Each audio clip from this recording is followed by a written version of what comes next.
Quand je prends dernièrement les propos d'Emmanuel Macron sur l'Afrique, eh bien, tout Africain conscient devrait donc comprendre très vite tout ce qu'il a pu nous dire et qu'est-ce que ça signifie. Le général Tchiani a dit il n'y a pas longtemps du changement donc de tactique ou de stratégie des forces françaises en Afrique. Et je pense qu'il est venu le confirmer. Il s'agit de dissoudre et de garder un dispositif socle. Et Emmanuel Macron l'a si bien dit qu'on ne peut que le remercier pour cette sincérité. Même si certains ont voulu mettre la poudre aux yeux de leur population, mais la réalité finit par rattraper aussi. Ils ne partiront pas de certains pays. Ils ont juste dissous le dispositif. Vous ne les verrez plus dans des bases, mais dans les ambassades, ils seront là. Ils vont constituer des sociétés de sécurité pour sécuriser leurs sociétés qui existent dans ces pays-là. Mais les soldats seront là. Mais vous ne les verrez plus en tenue ou rassemblés dans des bases. C'est tout ce que ça veut dire. Ils vont se réorganiser, mais seront là. Il a parlé de politesse vis-à-vis de certains chefs d'État en leur donnant la primauté d'annoncer donc la rupture ou le départ des forces françaises. Ça nous importe peu, on peut dire. Mais tout ce que nous savons, c'est que si vous voulez une rupture avec ces forces impérialistes, c'est simple, on dénonce les accords. Tout commence par là-bas. Et je pense que l'exemple du Tchad, en tout cas, est palpable. Ils ont commencé par dénoncer les accords. Sinon, si on ne dénonce pas les accords, juste dire que les bases quittent, on n'a rien fait. Parce que le problème se trouve dans les accords coloniaux de défense qui ont été signés depuis l'indépendance. Le plus dangereux n'est pas ceux-là que vous voyez dans les bases. Le plus dangereux, ce sont les conseillers militaires. Les conseillers militaires existent dans tous ces pays. Ils ont existé au Burkina aussi jusqu'en fin 2022, jusqu'à ce que nous prenions nos responsabilités. Et qui sont ces conseillers militaires? C'est ceux-là qui sont censés mettre en pratique la politique de la France ici. Ils doivent travailler à rendre nos armées très faibles pour que la France puisse toujours avoir l'argument d'exister ici. Sous Blaise Compaoré, ils avaient réussi. Nos sentinelles prenaient donc la garde avec des bâtons. C'est ça que la France veut de nos armées.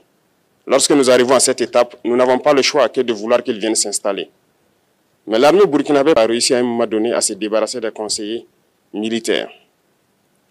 Malheureusement, je pense qu'en 2019, après l'opération Otapuano, où ces Français ont vu que l'armée burkinabé avait encore une capacité de réagir au terrorisme, ils ont appelé le chef d'état-major en France, ils l'ont instruit de reprendre les conseillers militaires dans toute la structure. Eh bien, il n'a pas accepté, mais au retour au pays, les politiques l'ont instruit d'accepter les conseillers militaires. Et c'est là que les conseillers militaires sont revenus dans l'armée burkinabé en 2019.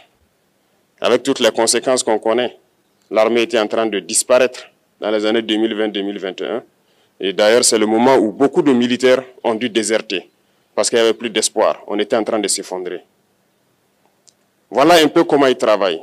À l'état-major général des armées, dans tous les états-majors d'armée, dans les écoles, c'est eux qui sont censés nous dicter la politique de notre armée. C'est eux qui nous disent combien recruter, quand recruter et qu'est-ce qu'il faut en faire. Ils sont dans les écoles pour nous dire comment il faut les former et ainsi de suite. Tant que ces conseillers militaires sont là, vous n'êtes pas indépendant. Votre armée aura juste l'apparence d'une armée qui sera là en train de faire des parades, du cirque. Mais lorsque viendra la guerre, vous vous rendrez compte que la parade, c'est une chose, mais la guerre, c'est une autre chose. Il faut rompre les accords. C'est la seule façon d'avoir une armée indépendante et se construire, être fort. Mais beaucoup de gens ne le comprennent pas peut-être. Et même avec ces accords, la France choisit dans nos États des élèves officiers pour aller les former. C'est à travers ces mêmes accords. Mais en réalité, ces officiers qui partent se former pour la plupart, pour la France, ils viennent pour servir l'État français dans leur pays. Ils ne viennent pas pour servir nos pays. Ils les forment pour qu'ils viennent servir les intérêts de l'État français. J'en veux pour preuve. Lorsque nous nous sommes révoltés, beaucoup d'officiers au Burkina qui ont été formés en France ont été immédiatement contactés pour leur dire que c'est le moment de se mettre en action parce que vous avez été formés pour ça, pour servir les intérêts de la France. La plupart de ces officiers nous ont rendu compte. Nous avons pris acte et nous continuons de suivre. Lorsque un officier formé en France arrive dans son pays et par malheur meurt soit par accident ou bien sur le champ de bataille, en France, il y a une nuit d'hommage aux morts dans l'armée, comme partout ailleurs. À la nuit d'hommage aux morts, on cite le nom de l'officier en question et on dit « mort pour la France ». Il ne le forme pas pour servir son pays, il le forme pour servir leur État. Et dans beaucoup d'États africains, il y en a plein de ces officiers. Combien sont patriotes, Dieu le sait. C'est une leçon que Emmanuel Macron a donnée encore aux chefs d'État africains, de se rattraper et de pouvoir vraiment mener cette lutte contre l'impérialisme. Mais en plus de ça, il a aussi insulté tous les Africains dans ses propos. Il y a une partie qui a retenu mon attention, là où il parlait d'ingratitude. Et que l'ingratitude est une maladie non transmissible aux humains.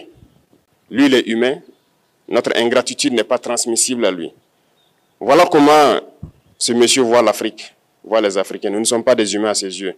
Peut-être que c'est lui qui n'est pas humain, il ne se met pas dans la classe des humains. Mais s'il y a bien un ingrat, c'est bien lui. Je pense que s'il n'est pas athée et qu'il prie, à chaque matin qu'il se réveille et qu'il prie, il devrait aussi prier les Africains. Parce que c'est grâce à nos ancêtres qu'il existe aujourd'hui une France. Il devra nous prier. À ses yeux, nous ne devons pas être des humains, nous sommes plus que des humains. Ce sont des messages très forts qu'il passe. Moi, je pleure le peuple français. Mais quand même, il est bien pour l'Afrique. Il est un mal nécessaire pour nous. Ceux qui veulent se réveiller, se réveillent. Ceux qui ne veulent pas se réveiller, comme on le dit, on ne peut pas réveiller quelqu'un qui ne dort pas. Les Africains doivent se réveiller. Nous devons travailler à être indépendants, à faire au moins ce que nos peuples connaissent le bonheur. Et la lutte contre l'impérialisme, c'est ça. Il faut décoloniser les mentalités, prendre en compte toutes ces données-là, parce que le monde nous donne tellement d'exemples à voir. Pour eux, il n'y a pas de morale. Ils peuvent vous désigner aujourd'hui terroriste, mais demain, vous êtes un héros, par leur simple bouche. Ils décident de ce qu'ils font. Ils parlent de démocratie, mais ils se font eux-mêmes des coups d'État constitutionnels entre eux. Ils parlent des droits de l'homme, mais ils déciment des populations ailleurs. L'Africain doit se réveiller, l'Afrique doit se réveiller. Et le combat contre l'impérialisme est permanent. Et je vous invite à incorporer ce combat, à travailler en sorte que nous soyons réellement indépendants, que nous soyons autosuffisants et que nous puissions nous développer, connaître le bonheur, ce à quoi notre peuple aspire. Merci, je vous souhaite une très bonne journée, une très bonne semaine et une très bonne année.